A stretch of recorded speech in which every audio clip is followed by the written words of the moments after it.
नमस्कार, हिमाचल टुडे देख रहे हैं आप। मैं हूं गौतम ठाकुर। अपने बेटे, अपने पति को देखने की एक आखिरी चाहत को लेकर एक पिता और एक पत्नी अपनी आंखें बिछाए बैठे थे। उनकी आंखें पथरा गई, लेकिन उनका वो बेटा वापस नहीं आया, उसका पार्थिव शरीर वापस नहीं आया और इसकी वजह थी मौसम। जी हां, हम बात कर रहे हैं कांगड़ा के शहीद जवान अरविंद कुमार की। आपको बता दें कि जम्मू कश्मीर के राजौरी में आतंकवादी मुठभेड़ के दौरान शहीद हुए कांगड़ा जिला के सुलह उपमंडल के तहत मारहू गांव के अरविंद कुमार का पार्थिव शरीर शनिवार को खराब मौसम के कारण उनके गांव नहीं पहुंच पाया। शहीद की पत्नी, उनके अन्य परिवार के जितने भी सदस्य थे, उनका रो रो कर बुरा हाल है। हजारों की संख्या में शहीद के अंतिम दर्शन को पहुंचे लोगों की आंखें भी नम देखी गई। जानकारी के मुताबिक रविवार सुबह तक शहीद के पार्थिव देह का गांव पहुंचने का जो है वो अंदेशा था। मौसम की खराबी के चलते उधमपुर से अरविंद का पार्थिव शरीर एयरलिफ्ट नहीं किया जा सका। ऐसे में उधमपुर से सड़क मार्ग की मार्फत जो है वो पार्थिव देह को रवाना किया गया है। देर शाम तक अरविंद का पार्थिव शव जो है वो पालमपुर के होल्टा स्थित आर्मी कैंप में पहुंचेगा। यहां से अरविंद के शरीर को उसके बाद जो है वो परिजनों के सुपुर्द किया जाएगा। यानी कि सुबह पार्थिव शरीर आना था। परिवार वाले जो हैं वो अपने बच्चे के, अपने बेटे के दर्शन कर पाते, अपने पति के दर्शन जो है वो एक पत्नी कर पाती, लेकिन वो समय, वो इंतजार और लंबा खिंच गया। अरविंद के पिता पीडब्ल्यूडी से रिटायर्ड हुए हैं और मानसिक तौर पर अस्वस्थ हैं। बताया जा रहा है कि अभी जनवरी महीने में अरविंद कुमार घर आए थे। उनकी छोटी बेटी के दिमाग की बीमारी का ऑपरेशन करवाने वो आए थे। हालांकि अभी जो है वो दिल्ली में बेटी का इलाज और ऑपरेशन होना था।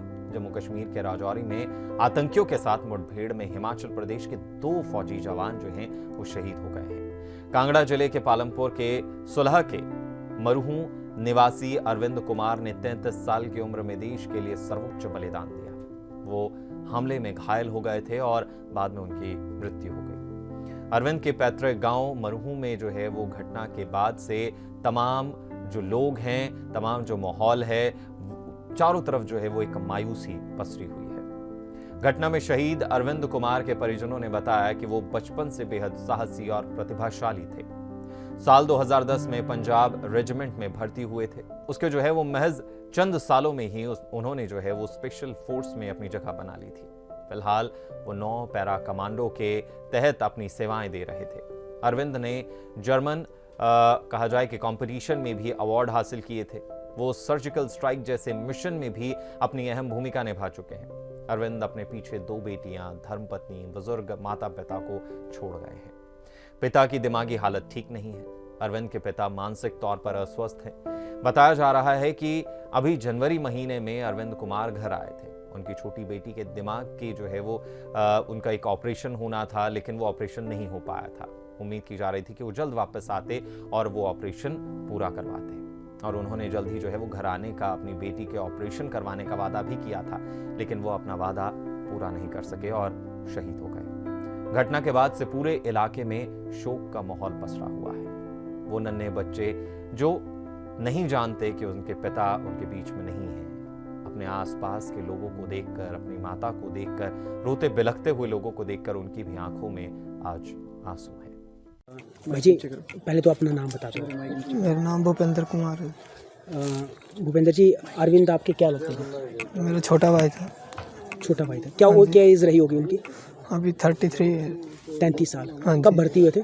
2010 में भर्ती हुआ था। कौन सी रेजिमेंट में, कुछ आइडिया? 21 पंजाब में भर्ती हुआ था, वहाँ से प्रमोट होकर के 9 पैरा SF में गया। तो हमने सुना है कि बचपन से ही बहुत साहसी थे, सेना में ही जाना चाहते थे। क्या कहना चाहेंगे?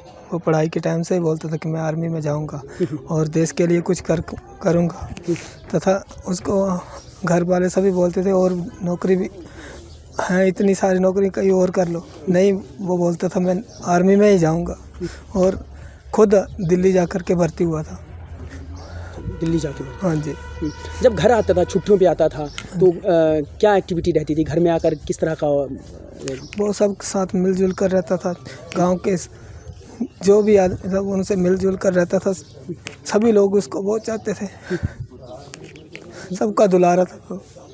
यूथ के बीच में किस तरह से था? बहुत अपने साथ यानी अपने साथियों को सहारा देता था तथा उनको अपने साथ दौड़ लगाने के लिए ले जाता था ताकि और बाकी दो लड़कों को बोलता कि आप भी सेना में जाओ तथा उसकी वजह से 3-4 लड़के यहाँ से और भी भर्ती हुए। अच्छा, 3 और को कवरेट किया। शादी कब हुई थी उनकी? शादी को अब 6 साल हुए। 6 साल हुए। जी, अभी 6वां चल रहा है, 5 ही हुए पूरे। बाल बच्चा क्या है उनका? 2 लड़कियां हैं, एक 4 साल की, एक 2 साल की है। अभी आप कह रहे थे कि बेटी, एक जो छोटी बेटी है, हाँ जी, उनका नाम क्या है और उनको क्या हुआ था? उनका नाम सानविका है। उसको यानी नाक में उसका जो छेद होता है वो खुला था और नाक से होकर के मांस निकल रहा था।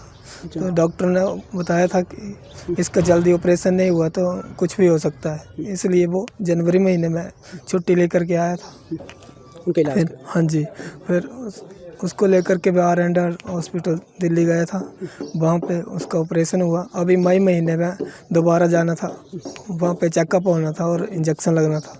लास्ट टाइम आपकी बातचीत कब हुई उनके साथ? इस महीने वो तो वैसे करता रहता है। इस महीने एक बार भी बात नहीं की उसने, सिर्फ पत्नी को आए थे 2 बार फ़ोन, क्योंकि इस बार वो ऑपरेशन में ही था। इस ऑपरेशन में जब जाना था तो फ़ोन किया था उन्होंने? नहीं जी, उन्होंने फ़ोन नहीं किया था। कोई फ़ोन नहीं था, यानी वो अपनी सीक्रेट बातें नहीं साझा करते थे परिवार के साथ? बिल्कुल नहीं। तथा हमें मना करता था कि जब मैं ऑपरेशन में जाऊँ तो मुझे फ़ोन नहीं करना। अच्छा, इस तरह से। हाँ जी। और माता पिता वगैरह घर में कौन कौन है? माता और पिता हैं। पिता दिमागी तौर पर बीमार है, उनको दिमाग काम नहीं करता है। आपको ये कब जानकारी मिली थी? हाँ जी, ये जानकारी कब मिली थी कि अरविंद जी अब नहीं रहे हैं इस दुनिया में? कल दोपहर को 1:45 बजे मुझे फ़ोन आया कि आपके भाई अरविंद कुमार का ब्रेस्ट हुआ और उसको गोली लग गई है। उन्होंने पूरा सही नहीं बताया। मैंने बोला क्या हुआ वो बताओ। उन्होंने बोला मैं आप घर जाओ, थोड़ी देर के बाद बताते हैं। और थोड़ी देर बाद फ़ोन आया, उन्होंने बोला कि वो शहीद हो गया। अब कब तक आने की संभावना है उनकी? अभी उन्होंने बोला कि अभी 3 बजे तक योल कैंट में पहुंचेंगे, वहाँ से होल्टा को लेके जाएंगे और कल सुबह तक यहाँ पे आएंगे। कोई आया भी वहाँ से कोई? हाँ जी, आए थे, अलालाल से आए थे 2 से। हाँ जी।